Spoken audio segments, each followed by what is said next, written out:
Hey guys, it's Bob Hertzog, Bob Hertzog Coaching, and I'm here again with Dane Briggs to give you guys an update again on the NAR Sitzer lawsuit that just was settled yesterday. There's a ton of buzz in the real estate community right now about it, and I wanted to bring on Dane. I mean, Dane is somebody, he's with Clear Title, but he's been in the industry for how long now, Dane? How long? 20 years.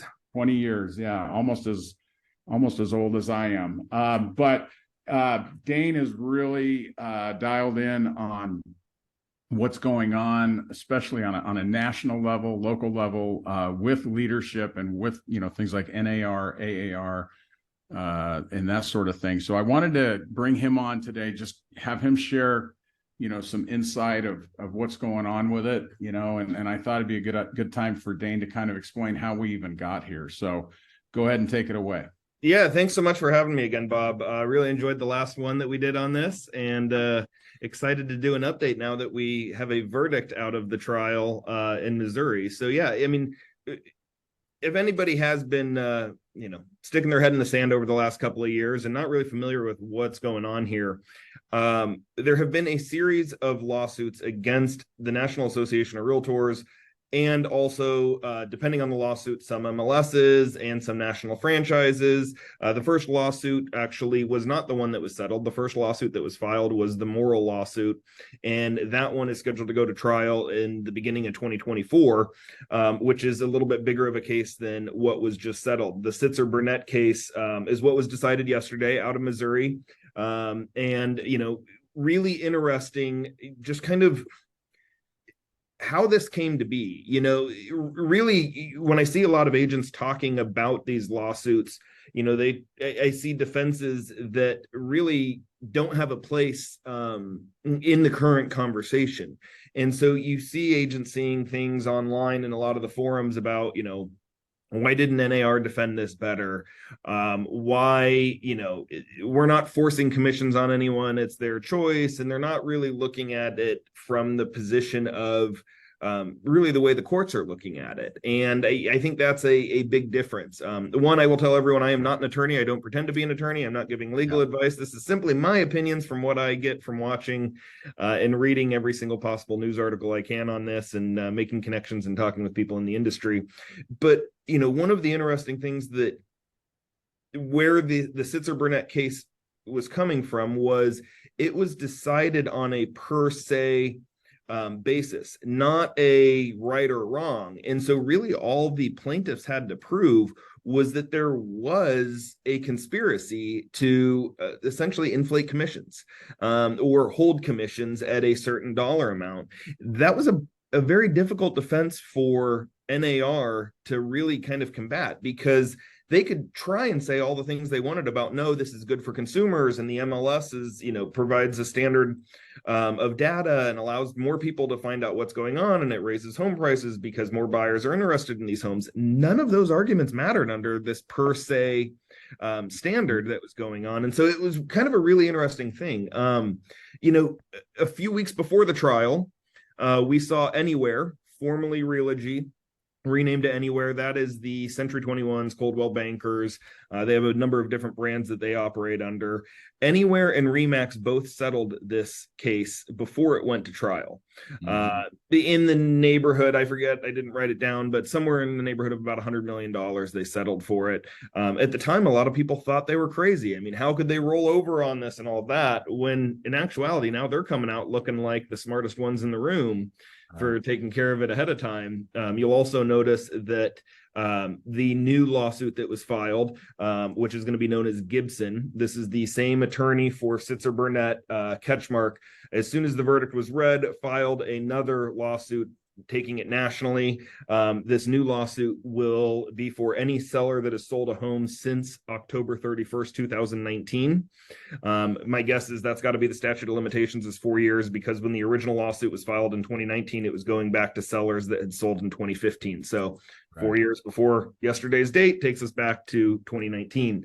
And so that new lawsuit, though, Anywhere and Remax are not named in it. They did add a number of other national franchises now. Redfin's in it now, EXP's in it, Compass is in it, as well as a couple of other, Weichert, United Real Estate. others. I've got them listed here. United Real Estate Group, Howard Hanna, Douglas Elliman. I mean, there's 7 of them that got called in on this next one. And so, I mean, I think one Remax and Anywhere, good job on them. They're, that's a big check to write, but it's a lot smaller than $1.7 billion, trebled to 5.38, I think is what it's trebled to automatically. So yeah, they're really looking kind of like the smart ones in the room right now.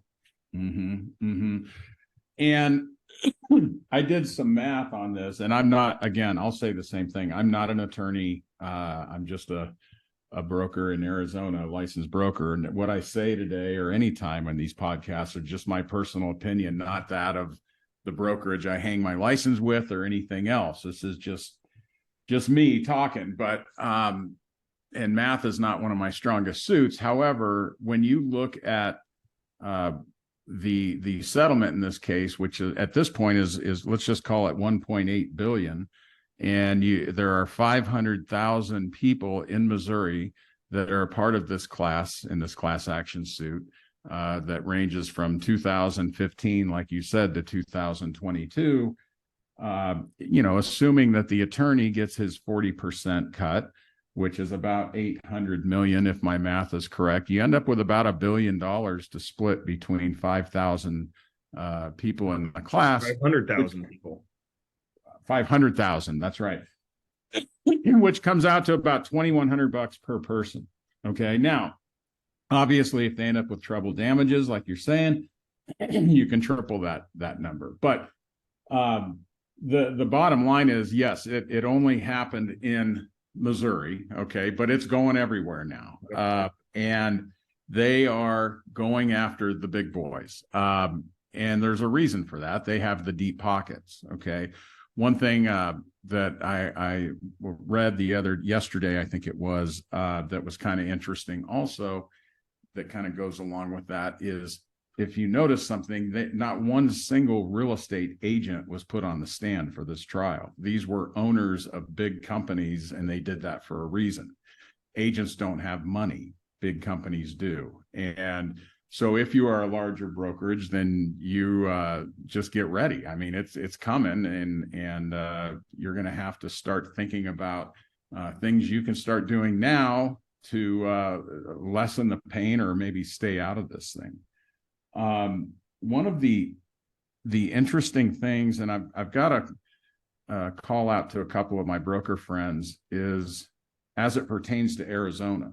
Okay, our AAR-ER is very specific when it comes to, as a matter of fact, for those people that are out of state or aren't familiar with it, I'm going to pull that up and share my screen real quick, so that we can look at the actual language that is in this thing. Can you see this, Dane? Yep. Okay, so these are lines 36 through 50 of the ER. Okay, I'm not sure what Missouri's ER looks like, or listing agreement, but this is very clear. If broker produces a ready, willing, and able purchaser or tenant in accordance with this agreement, or if a sale or rental of the premises is made by owner or through any other broker or otherwise during the term of this agreement, owner agrees to pay broker a total commission of, and here's the gross commission. Okay, so when you're in a listing appointment, generally you negotiate a gross commission with the seller, and then it's very clear as far as what you're going to do with that commission. There's no hiding. Okay, I'm keeping, say it's a 5% commission, I'm keeping 4%, and I'm only going to pay 1% to the other guy. You have to state in writing what is going to that other agent. Okay, broker intends to cooperate with all other brokers except when not in owner's best interest, and to offer compensation in the amount of to a buyer's broker who represents the interest of the buyers and not the interest of the owner in a transaction. Any such cooperation shall not increase the total commission payable to the owner. I'm hoping that this helps us. Okay. When they come to Arizona. What are your thoughts on that, Dane? Because before you answer, one thing I did find out, I asked one broker friend of mine, when did this language come out? He thought it was 2015. So go ahead. So, yeah, I mean, in prior to 2015, if I remember correctly, back when I was still a practicing agent, it was just the total commission listed there. They didn't have it separated out between what was going to be going to the cooperating agent and what the total commission was. So there's a couple things to think about here where, one, I could see a plaintiff's attorney poking holes in this. Now, whether or not this is valid, that's for a jury to decide and a court to decide and all of that. But there's a couple of things. So one, the big question is going to be, with the jury decision yesterday, they awarded the damages. But what we are still waiting for is Judge Bo, Bo was the last name of the judge on this, to issue his injunction. Now, this could take days or weeks for the judge to issue his injunction. And that injunction is essentially going to be the court's decision on, here's the changes that have to be made. Nobody knows what Judge Bo is going to say on that. And so a lot of this is just hypothetical, depending on it. But from what I've heard and read, that it could go so far as an extreme of saying the agent is only allowed to be paid directly by their client. There is not allowed any compensation to be paid between brokers. If that is what the injunction comes out and says, I would say that this is very clearly going to be in violation of that. There are other things that I don't know. Again, this is in Missouri only. The Department of Justice is watching this very closely. It's been well documented that the DOJ, both in the Morrill case and the Sitzer case, are looking at what's going on. It's something the DOJ has been looking at for many years as well. And so in that case, if that's the way the judge comes down, that this isn't going to stand. The other challenge that I see with the way this is written out, and again, I'm not an attorney or anything, and I'm not saying I agree with these positions. I'm just trying to say, what people have pointed out is one of the complaints in these lawsuits was the seller was having to agree to pay an amount to the buyer's agent before they even knew what that offer was. And the argument being made was, okay, if I list my home at $500,000, yes, maybe I would be willing to, give a commission to the buyer's agent of, $15,000. However, if the offer came in at $490,000, maybe I only want to offer $5,000. And so this kind of plays into that argument of the fact that the listing agent is forcing the seller to agree to that compensation up front. Now, this is kind of how the MLS is structured and how the MLS was originally built, was this offer of compensation that would be honored between brokerages, and therefore you didn't have the issue of, oh, well, I showed your home, I wrote an offer on it, and now you're coming back and telling me I have to work for peanuts because of the offer that we wrote. And so in a sense, it was done because it does foster that collaboration, but I think it does potentially play into the plaintiff's side of, well, you're making me agree to something before I don't even know what offer is going to come. That's a very interesting take on it, because there is some merit to that.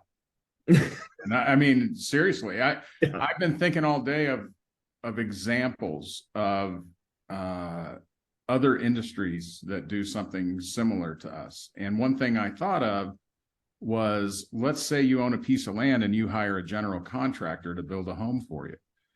And he gives you a price. This is what I'll charge you to build the home. That, sometimes they'll give a bid like that, or you'll have cost plus. Okay. You just went through this, Dane, when you were getting bids on your place, where the contractor lists all of the subs and what they're charging and all the appliances and all the material, everything, and then just adds a percentage to that.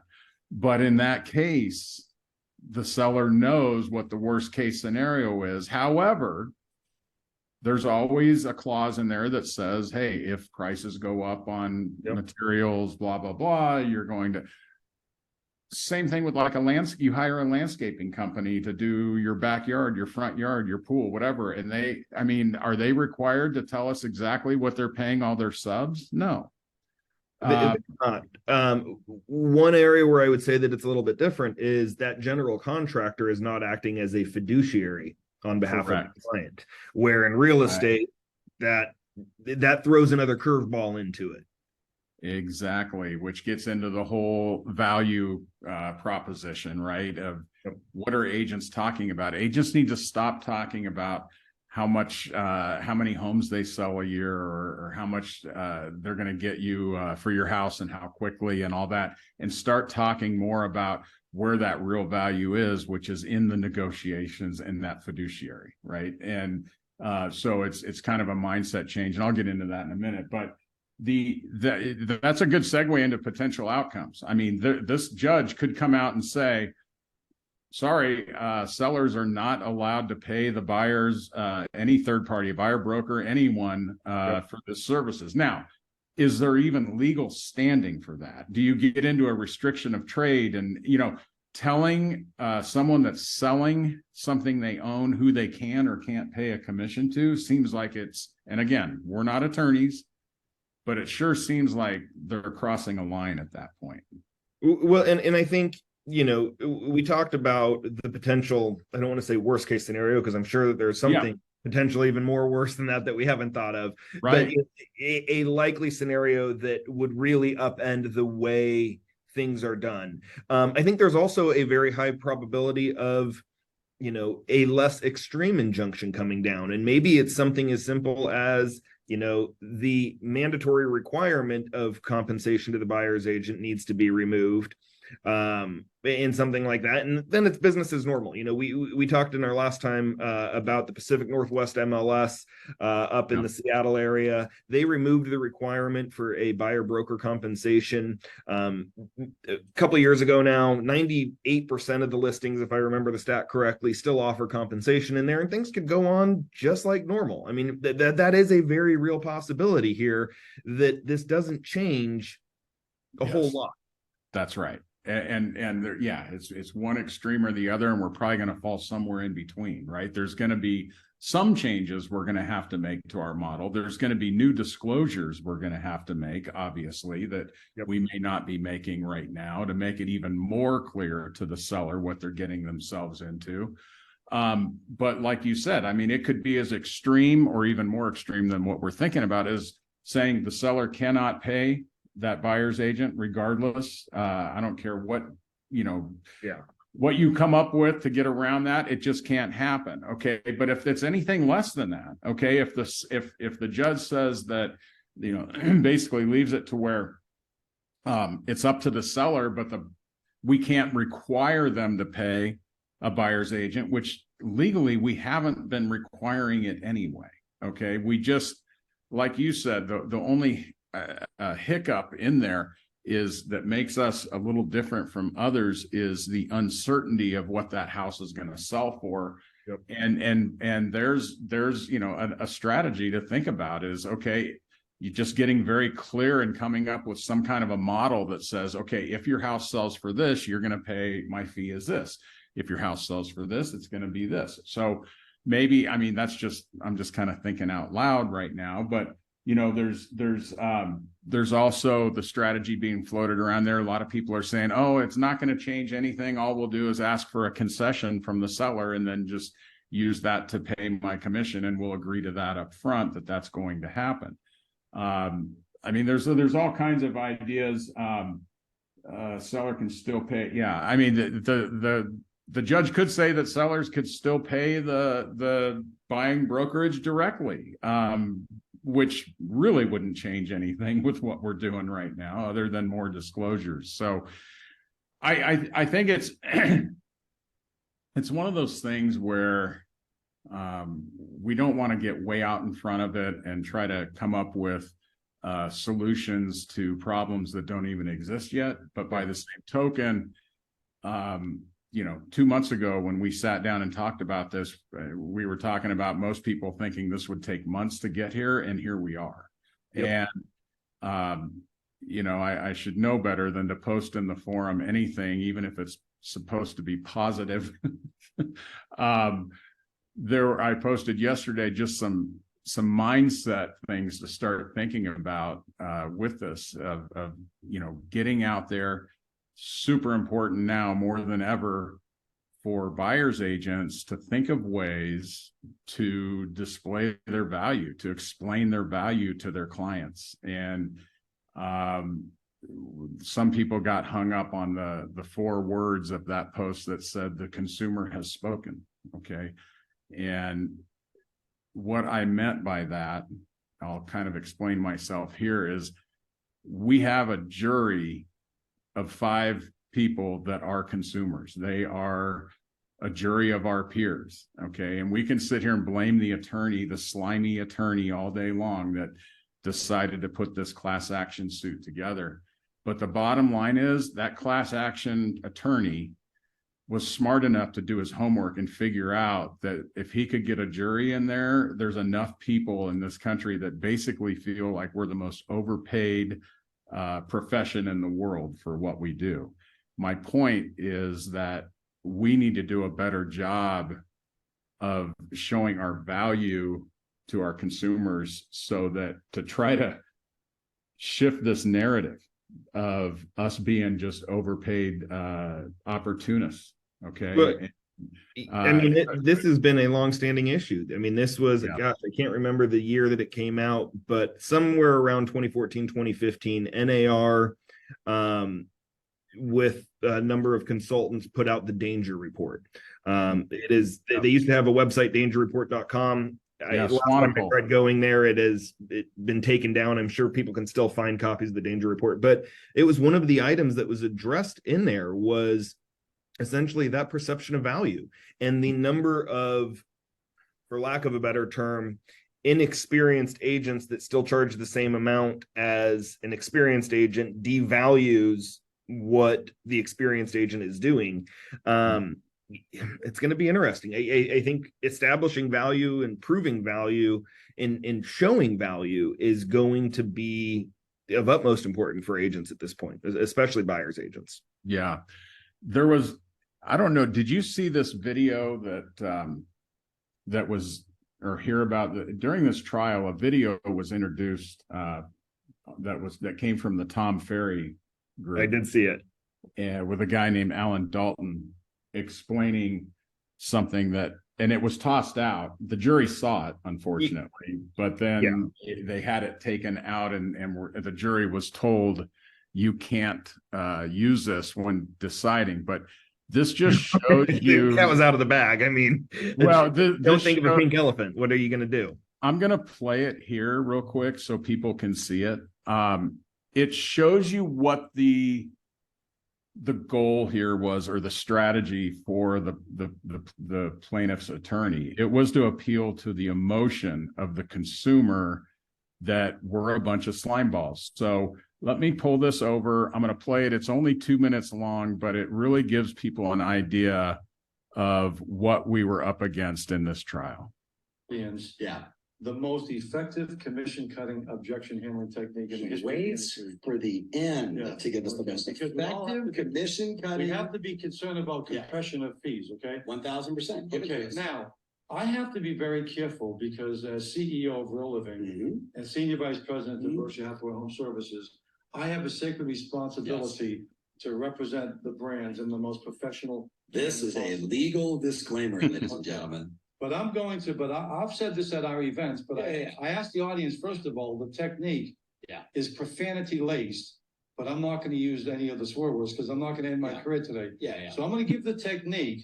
Too late. This top producer and one of the top producers in the country makes about $2 million a year, has been using for 40 years, but I'm going to bleep out the profanity. But this is the only technique that I know works every time. And so she was in my office. I was president of the company, and she says, Alan, this person wants me to throw in $10,000 at the closing. Can I use your office? Now, in the history of my company, this is a fact. I never said a curse word. We didn't have that culture. When I played ball, I would. Never professionally or in my home. What do you think? But here's the technique. I'm going to turn to your audience. I'm going to give you a technique. You might want to write this down. If you have your iPhone, here's a technique. There's no bleeping way I'm going to cut my bleeping commission. What do you think? I'm a bleeping hooker standing outside the Lincoln Tunnel at 3 o'clock in the morning, giving bleepings to sailors. If you think I'm going to cut my bleeping commission, you can take this home and shove it up your bleeping, and I know that it will fit, right? Did you everyone get that? Now, after she, Tom, after she finished, I went into the office, and I'll change your name to Susan. Yeah. I said, Susan, E&O's not gonna cover this. I'll No, never forget what she said. But do you think I'm he's not gonna... recommending Yeah, this right. rectification. Exactly. Here's what she said. But do you think he's gonna bring it up again? Okay? Yeah, And what I'm saying is this, the most successful people I've ever known in real estate, Yeah. they're either unbelievably nasty yeah. or they're unbelievably nice. I'm going to give you... Gosh, I mean, they did get it taken out of the trial. Let me take it off of screen sharing, but the damage was done. This attorney knew that this is what he wanted to portray, right? He wanted people to remember this video, and it's brutal. Well, and there's a couple of things that I think are worth mentioning with this. So one, the trial was decided by a jury. Right. The appeal will be decided by a judge. And there are some arguments to be made that, historically speaking, juries tend to side with the common man, Right. and against the big bad business and the capitalistic, enterprises and that type of thing. So that may be a good sign for NAR. I still think there's a really big question of whether or not they're able to actually appeal this. From the research, and again, not an attorney, so I could be wrong on some of this, but from what I've been reading specifically about this is, in order to appeal the decision, the defendants have to come up with a bond for the judgment amount. Now, is that the 1.7 billion, or is that the treble damages? Because this was an antitrust case, it was automatically trebled to the 5.38. So there's still a question there. Is it 1.7 or 5.3? Still, we're talking billions of dollars here. This is a lot of money. NAR apparently has come out and said that they have the funds for that. I don't know, or the backing for that. From what I've been able to research, NAR has, the value of all of their assets, their real estate, and the different agreements they have and things like that is around $1 billion. So I don't know where they're coming up with the additional money. And that would be leveraging 100% of things.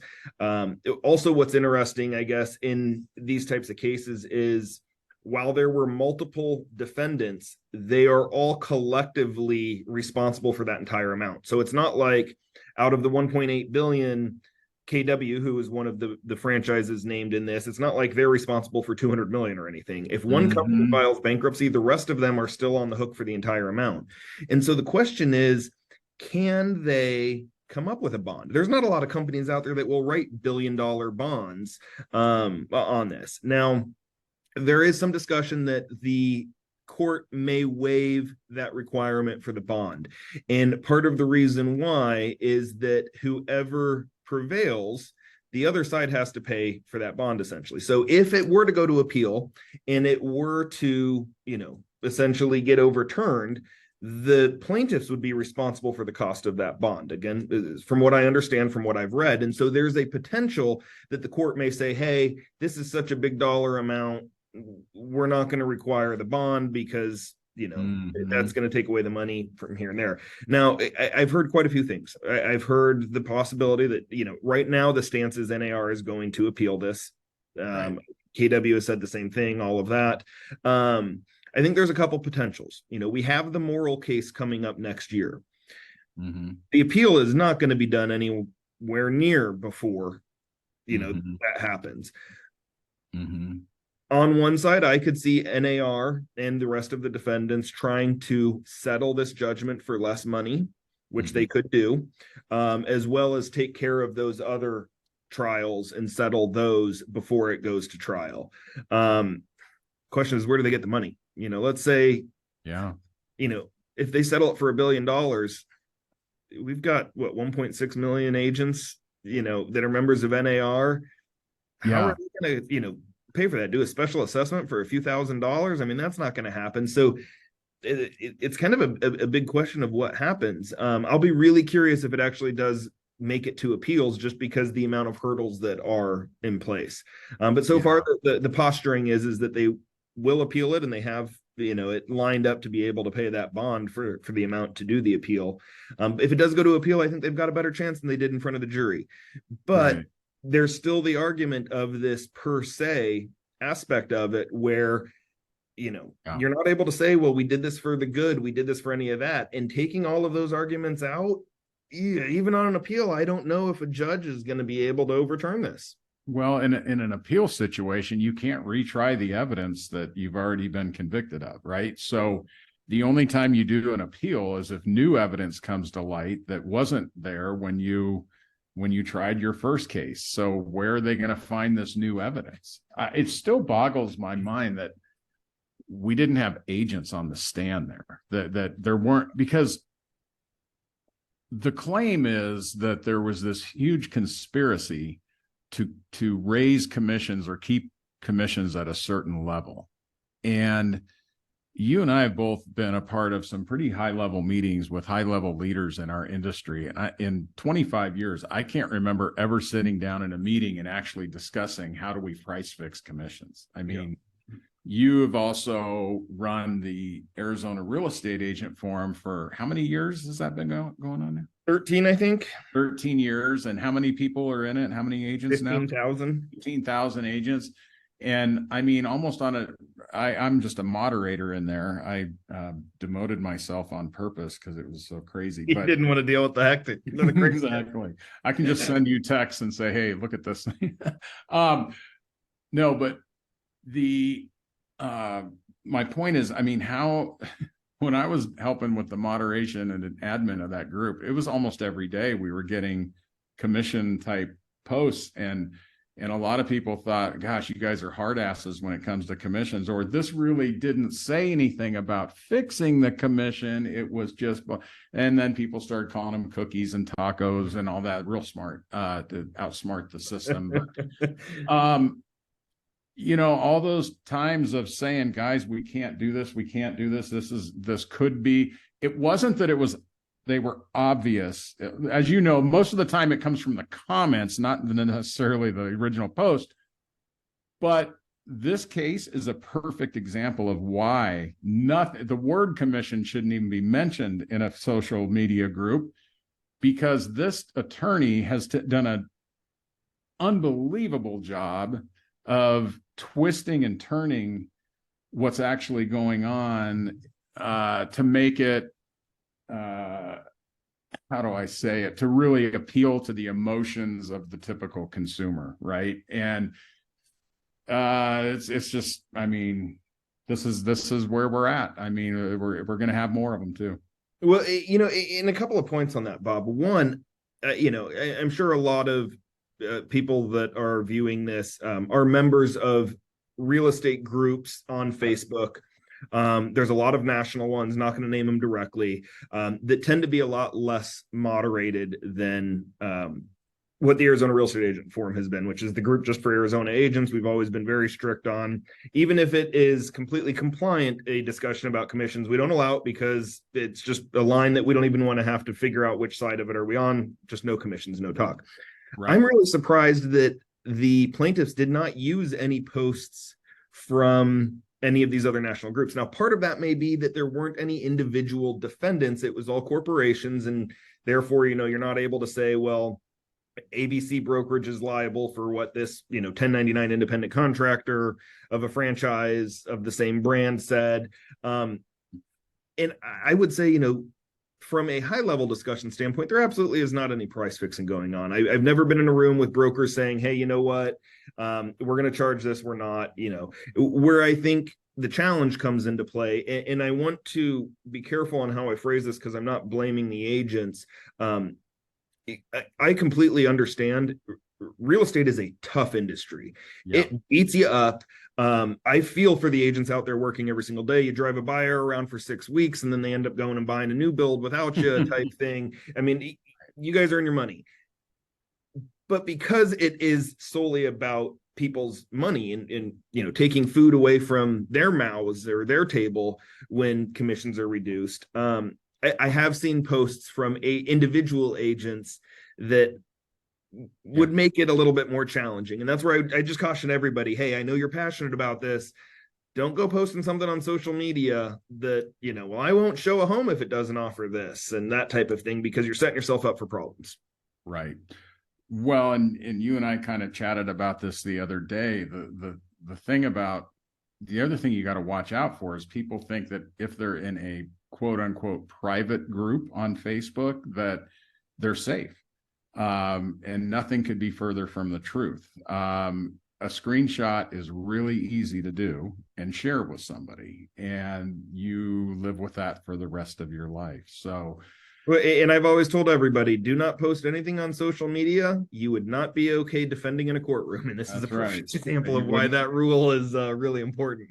That you wouldn't say in front of a judge. Okay, so before we wrap this up, I think, one of the biggest things to talk about is, what do we do moving forward? I know you're entitled, but you own your own brokerage and had agents working for you for years. I've had several agents over the years work with me, for me. I coach several of them. Moving forward, what are your thoughts on what agents should be thinking about now, regardless of what the outcome is? Things are going to change. The rules are going to change. If you were an agent right now, what would you be thinking about? Well, to me, agents need to be looking at both the short term and the long term implications and just kind of outcomes of this. In the short term, frankly, there really aren't a whole lot of things that you have to change. I would say, over the next 3 months, we'll see what the injunction comes out as. That's going to be a big deciding factor of what, agents should do. I think agents need to be prepared. This is finally making it into the national news. It's actually really surprising that NAR is the largest trade organization in the country, one of the largest lobbying organizations in DC, and to have a class action lawsuit against them, it really wasn't covered in the mainstream media until the decision came yesterday. So I would say agents, one, need to be prepared to have a discussion with their clients, both on the buy side and the sell side. And frankly, my advice would be to be honest. It may be that, hey, we don't know what the outcome of this is going to be. Here's how I'm continuing to do my business, yada, yada, yada. I think it would be smart. And of course, everybody needs to talk to their own broker. But if I were an agent on a listing presentation today, I would be very cautious about how I discuss the offer of compensation. And I would make sure that that seller knows that it is not mandatory, that it is up to them what to decide. If they decide to offer something less, be very careful about how you handle those objections. I definitely would not go the route of what the video we just saw was. That's probably not the most effective way to do it right now. But I think you just need to be prepared and you need to be honest. I think if you try and sweep it under the rug, or you just have absolutely no knowledge what's going on and you get blindsided by a question from a client, that's going to erode the trust really quickly. But I think most clients are going to understand that, hey, here's what's going on. It's explained. Yep. We're following it right now. It's still essentially business as usual. We'll see. Long term, that might be a different question. Yeah. Go ahead. No, go ahead. Keep going on that. Well, I was going to say, I don't think anybody can put firm plans in place until we know a little bit more. But I think you need to start opening up your mind of what's possible. What do I need to be looking at? I thought it was really interesting after the decision came out yesterday. If you looked at all of the stocks in the real estate sector, they got crushed. Which ones went up and which ones went down? Yeah. For the most part across the board, almost every real estate stock was down 7%. The two exceptions to that were Anywhere and Remax, which had settled the lawsuit before. Both were down about 2%. So they survived a little bit better. But the one that came out ahead was CoStar, which is something that a lot of agents are not talking about right now. And I think just unaware of what CoStar is trying to do with the industry and all of their acquisitions they've made over the last couple of years. They're a very smart company. They have a long-term plan in place. And really, the CoStar model going back to the commercial days was focused on the listing. It was, very listing driven. It was the listing agent got the leads on it. They're doing that somewhat in the residential space. They're frankly going to a model that is very similar to real estate in Australia. Ironically, also owned by News Corp, realestate.com.au, what I would argue is the equivalent of realtor.com in the United States. Number one search portal in Australia. that model is solely based on listings paying to be featured and prominent on their website. It can be upwards of $1,000 a month, but the listing agents get all of those listing leads. It'll be interesting to see how that comes out. So I think CoStar is probably the one to really watch, because I think their game plan is drastically different than the rest of the industries at this point in time. So that'll be interesting. But I think the agents, you need to start having discussions, whether it's masterminds, whether it's working with a consultant and a coach to talk about your business, but you need to be aware that change is coming and you need to be ready to pivot. I don't think we can decide today what that pivot move is for each agent, but the discussion is important to be having at this point in time. Absolutely. And the only thing I would add to what you just said, and I kind of hit on it a little bit earlier before I hit it in my post that I put in Facebook, which I was hoping that would be the where people would pay attention to, but they did for the most part. But we need to be focused on kind of like, I don't know how to say it, kind of the old school way of doing business with relationships again. Okay, I think that mentors, team leaders, brokers need to stop focusing so much on scripts and start focusing more on relationships. And the idea that if you're going to make it in this business, you've got to spend your marketing dollars, your time focusing on reminding your clients of the value you bring to the table. Just like anything you purchase in life, it all comes down to value. Yep. And I think as an industry, we've done a really shitty job of talking about our value and just saying, well, we're just realtors. And without, hell, when my mom was doing this in the 80s, and you wanted to go show 4 or 5 houses, you had to go to 4 or 5 different brokerage offices to get keys for each house and then take them back at the end of the day. I mean, think of how far, the MLS books and everything we hear about.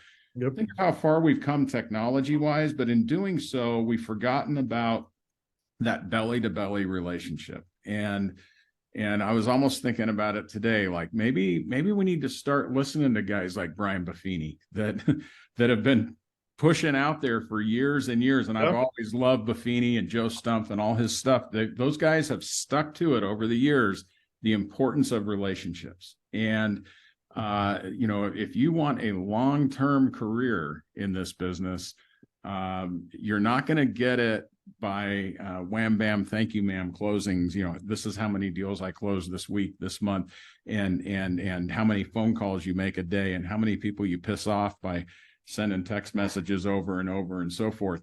We need, as an industry, to get back to showing people where our true value is. And one of the biggest things we need to start talking about and reminding people about is what we bring to the table when it comes to that fiduciary responsibility and what, go ahead and try selling your house on your own. I'm telling you today, if you use me to sell your house, I'm going to get you way more than what you're paying me for. In other words, the conversation needs to shift to you can't not afford me to hire me to do this. Okay, so I'll get off of my my soapbox, but no, I think, Bob, we've known that for years in this industry. It's a relationship business.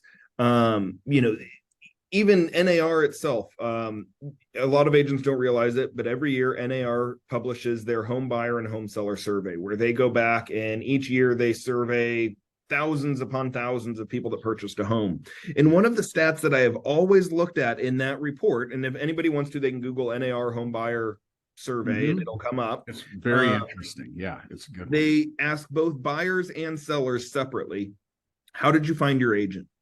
And consistently, I have been reading this report for over a decade, every single year, between 60 and 70%, both on the buy side and the sell side, they end up using an agent that there is some sort of relationship involved. It's either they used him in the past, they know him from the community, it was a referral from a friend to somebody else, those types of things.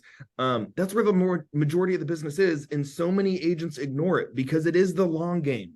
It is the long-term play of, you can go out and call everybody you know today, but that doesn't necessarily mean you're going to get a deal tomorrow, where that's where the shiny object attractiveness of online leads and I can, make these calls. It's a much smaller market. I think if an agent focuses on relationships, they're going to come out ahead and they're always going to win, because the people that have survived in this industry, they do it based on relationships. They do it because they put their client before the commission. It's not a commission play. It's a client play and wanting to help out those clients and doing what's best for them. And in the long run, those agents always come out ahead. Yep. Okay. So we'll wrap this up in a second here, but one point I wanted to make that we hit on a little bit is as far as what to look for over the next several months if you're an agent, okay, when it comes to these lawsuits. Obviously, definitely want to subscribe to my YouTube channel so you can see Dane every month or so talking about it, but really watch the brokers, okay? I think the brokers, especially the larger brokers, are going to be forced to move on this quicker than others. Okay. When I say that, obviously the ones named in these lawsuits are going to have to start making changes right away. And you as an agent need to see if what they come up with lines up with your core values, your vision, and what you want out of your broker. Okay. Because we're going to see some extremes. We're going to see some brokers that say, no more sellers. I mean, we need to, in the disclosure, we need to say that sellers are not allowed to pay buyer's agents or buyer brokers. And then you're going to have some that say, hey, you're an independent contractor. You know the rules that came out of these lawsuits. Do what you need to do. Okay. And then somewhere in between. So I think if I was an agent out there right now, I would be asking my broker, what proactive steps are we taking to stay out in front of this thing? And what are you guys thinking of doing? Now, I know a lot of brokers are probably waiting on some direction from AAR. This just came out yesterday. So I'm sure that those poor folks, their phones just ringing off. I'm sure they're going, hard. What the hell do we do now? Whoever's got the legal helpline is wishing they didn't come to work today, I'm sure. So I would just keep an eye on that, but start having discussions with your broker, because these decisions that are going to be made way above your head. You just need to decide if you can live with them or not. And I know, I mean, most of the brokers in our community are awesome people, and they want what's best for the consumer and they want what's best for the agent. But there's a couple of screwballs out there that will get in hot water over it or make, what we don't consider to be great decisions. But hey, that's the beauty of being an agent. You're a free agent. You can go wherever the hell you want. So get with your broker now and start talking to them about what do you guys think? Where's this thing headed? Any thoughts from you to close it up? No, I mean, I think, agents need to pay attention to the injunction that'll come out from the judge in days or weeks for that. And then I think they also need to pay attention to, what happens, as the Gibson lawsuit, the new national lawsuit from Ketchmark, the same attorney that was in this Missouri case, where that goes. I think the moral case is also another one to pay close attention to, and pay attention to the DOJ. The Department of Justice is looking at this, and I wouldn't be surprised if we see kind of a ruling from them as well on some of these issues. So we'll see. But, I think it's important for everyone out there to pay attention, have some great sources, have some great people on your team to help you work through this. And at the end of the day, we're going to make it through it. It might be a crazy couple of years, but my gut feeling tells me 3-4 years down the road, we are back to a normal. It may be a new normal, but business is, going on. And everybody's figured it out, but there is a great opportunity in that period of turmoil for people to really stand out. And so just don't bury your head in the sand. Yep, exactly. All right. This has been great, Dane. I'm glad I got to chat with someone smarter than me on this. Because, well, thanks for having me again, Bob. I appreciate it. I need that as much as possible in my life. But no, I appreciate you being on. And folks, those of you guys that are watching out there, just keep tabs on it. Again, if you want to see how this thing rolls out, Dane and I are already talking about bringing on an attorney for our next webinar to give us a little more background on how the appeals process works and other legal mumbo jumbo stuff that we don't know about, to give us some clarification on that. So obviously we'll throw it into the real estate agent forum when that comes out as well. So thanks again, Dane. I appreciate it. Everyone have a great day.